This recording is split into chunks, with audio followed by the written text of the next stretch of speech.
En la introducción del sistema endocrino, habíamos dicho que estaba formado por un grupo de glándulas que producían hormonas. Estas hormonas eran liberadas a la sangre y vía sanguínea iban a tener un efecto sobre un órgano alejado, al cual le vamos a llamar órgano blanco u órgano efector. Entonces vamos a empezar a describir cada una de las glándulas de este sistema endocrino, comenzando por la hipófisis. La hipófisis, también llamada glándula pituitaria, como dice acá, se aloja dentro del cráneo, en la silla turca. Si recuerdan, la silla turca estaba en la parte superior o la cara superior del cuerpo del efenoides. Esta glándula se encuentra comunicada con un centro del sistema nervioso central llamado hipotálamo a través de un pequeño tallo que es el tallo pituitario. Es decir, que hay una conexión directa entre centros neurológicos, un centro del sistema nervioso central llamado el hipotálamo, sobre la hipófisis, a la cual regula el hipotálamo, a través del tallo pituitario, regula la hipófisis. Y la hipófisis va a producir una serie de hormonas que en algunos casos van a regular también a otra glándula. Por eso se lo llama glándula madre. Para que ustedes comprendan un poquito lo que estamos hablando, acá puse un pequeño dibujo en donde vemos el hipotálamo, que se encuentra en la parte inferior del sistema nervioso central del cerebro. Del hipotálamo nace el tallo pituitario, que es este, tallo pituitario, y de ahí conectamos o conecta con la hipófisis. La hipófisis entonces se apoya sobre la silla turca, dentro del cráneo. Esta hipófisis tiene dos lóbulos, un lóbulo anterior, productora de 6 hormonas, o adenohipófisis, y un lóbulo posterior, productora de 2 hormonas, o neurohipófisis. Todas en contacto y reguladas por el hipotálamo, que forma parte de nuestro sistema nervioso central. Entonces, para repetir un poquito, decimos que la hipófisis, la denominada glándula madre, sí, porque regula el funcionamiento de otras glándulas, tiene dos partes o dos porciones. La adenohipófisis o hipófisis anterior es la porción que se encuentra delante, productora de 6 hormonas: la prolactina, la somatotrofina o hormona de crecimiento, la tirotrofina o TSH, la adenocorticotrofina o ACTH, acá no me olvidé de ponerlo, ACTH, y las gonadotrofinas, que van a las gónadas son los órganos sexuales primarios, testículo y ovario, como la hormona luteinizante y la folículo estimulante. ¿Sí? Contando estas dos son 1, 2, 3, 4, 5 y 6 hormonas que producen la adenohipófisis. Y la neurohipófisis, que es la parte posterior, produce dos hormonas, la oxitocina y la ADH o antidiurética.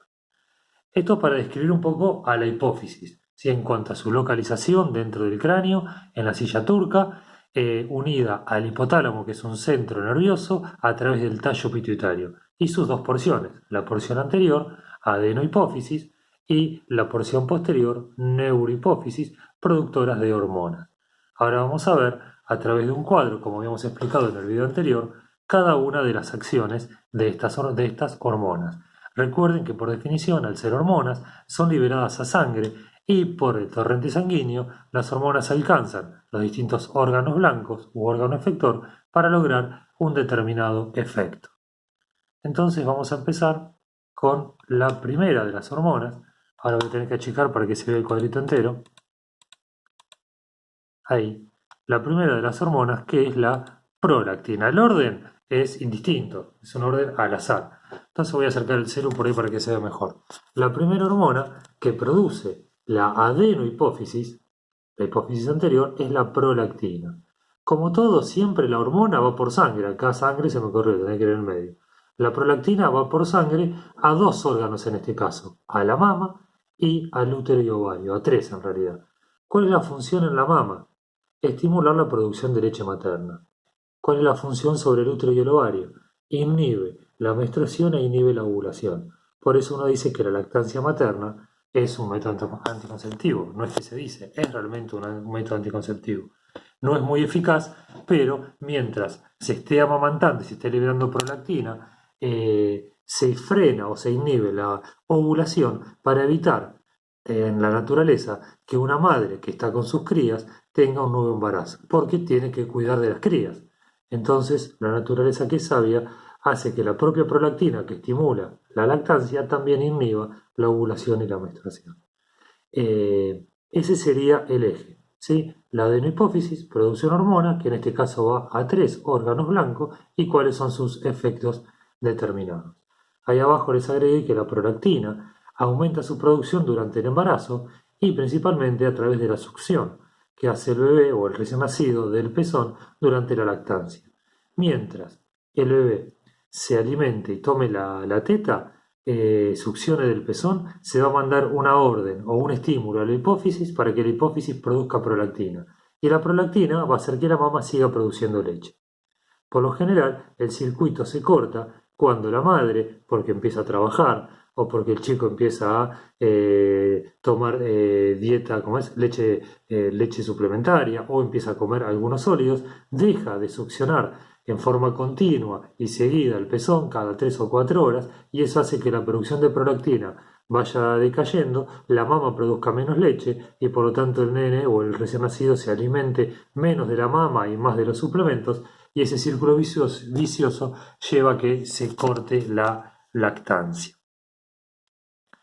Bien, eso es en cuanto a la primera de las hormonas de la adenohipófisis, la prolactina. Vamos a una segunda hormona. En este caso, vamos a la hormona que se llama somatotrofina. Ahí, voy a sacar el celular. La somatotrofina es la hormona de crecimiento. Como toda hormona que produce la hipófisis y toda hormona va a sangre y por vía sanguínea, la somatotrofina alcanza prácticamente todas las células del organismo, o sea, las células de todos los tejidos, principalmente a los músculos y a los huesos. ¿Qué hace la somatotrofina? Como su nombre lo indica, estimula el crecimiento celular. ¿Sí? De músculos y huesos lo volví a poner, lo puse 2 veces. Ese es el principal efecto. Esta es la hormona que le faltaba a Messi, la hormona del crecimiento. ¿Cuándo se libera la hormona del crecimiento? Bueno, principalmente durante las comidas, durante el sueño y la actividad física. Esos son los momentos del día en donde hay una mayor liberación de de somatotrofina y se estimula el crecimiento celular. Vamos a pasar a una tercera hormona, siempre hablando de la adenohipófisis. En este caso vamos a ver la tirotrofina o TSH. También puede ser que en los libros aparezcan como tirotropina, es lo mismo, ¿sí? Tirotrofina o TSH. Bien, esta hormona de la hipófisis, como siempre por sangre, va a la glándula tiroides y estimula a la glándula tiroides para que esta glándula produzca 2 hormonas más, la T3, triiodotironina, y la T4, tetraiodotironina o tiroxina. Y las hormonas T3 y T4, como son hormonas, van a sangre y van a actuar a nivel celular estimulando el metabolismo basal de la célula. Por eso decimos que la hipófisis es la glándula madre, porque la hipófisis produce una hormona, la TSH, que va por sangre a otra glándula, que es la tiroides, para que ésta produzca sus hormonas T3 y T4, para que cumpla su efecto a nivel celular, que es regular el metabolismo basal. Después, cuando nos toque hablar de tiroides, vamos a desarrollar un poquito más la función de estas hormonas T3 y T4. Y vamos a hacer una más antes de cortar el video para que no se haga muy largo. La cuarta hormona que vamos a ver es la adenocorticotrofina. La adenocorticotrofina, ACTH, también producida por la adenohipófisis, como toda hormona, va a la sangre y va al actuar sobre la glándula suprarrenal. Las glándulas suprarrenales son 2 pequeñas glándulas que están arriba de los riñones y en este caso estimula que esta glándula a que la corteza de la glándula suprarrenal produzca cortisol.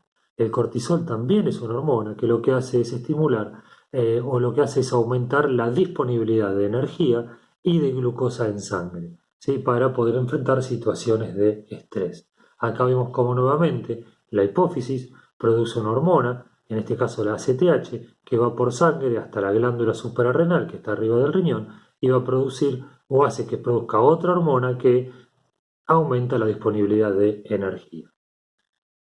Después nos quedan las últimas 2 hormonas, que son las gonadotrofinas.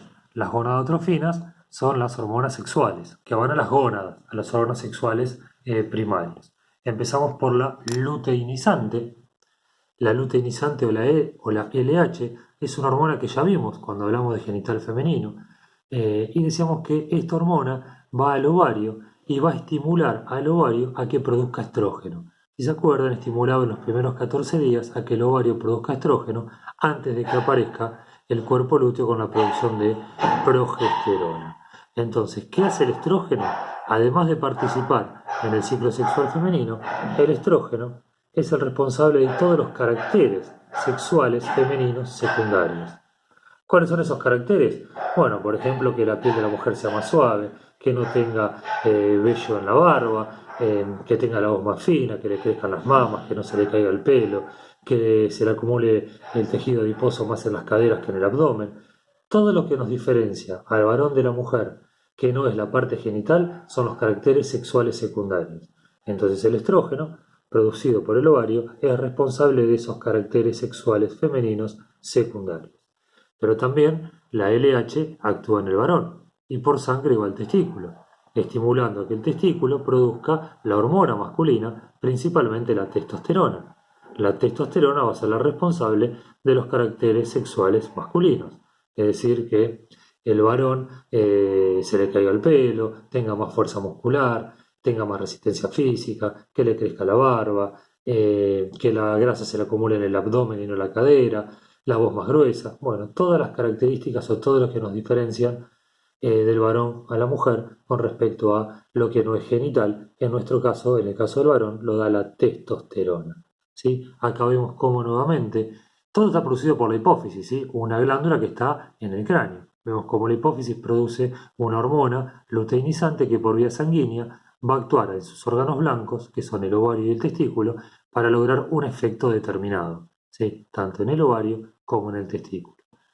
Y por último, para cerrar, entonces ya vemos todas las hormonas de la adenohipófisis, que es la parte anterior, tenemos la hormona FSH o folículo estimulante.